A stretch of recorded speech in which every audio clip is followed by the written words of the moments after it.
วันนี้มาเที่ยวมาไหว้พระมหาธาตุเจดีย์คู่ที่ร้อยเอ็ดถนนนะครับเมื่อไหร่ก็มาเลยมาไหว้อันเป็นพระมหาธาตุ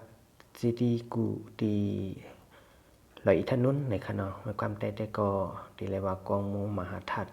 กูเลยเนาะเมื่อเลี้ยวเขามาเลียบกองหมู่ภายทางขวาในคณะในหันปากองหมู่ภายทางซ้ายในคณะทางนี้ได้ค่ะตอนนี้ก็ผมมาเลินแล้วก็มาชมที่เจดีย์ที่อยู่ด้านขวากันนะครับก็จะเห็น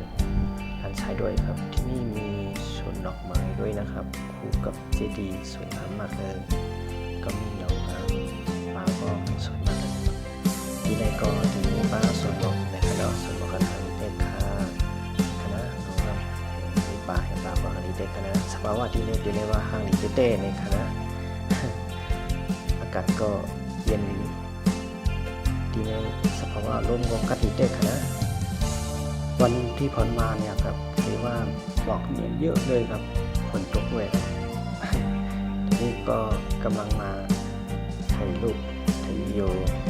กับดอกไม้สวยๆและเจดีย์ครับวันติขามาในคณะหมอกกลุ่มสูงเต้เนี่ยครับฝนก็ตกมาเนี่ยเนาะเดี๋ยวก็มาถ่ายรูป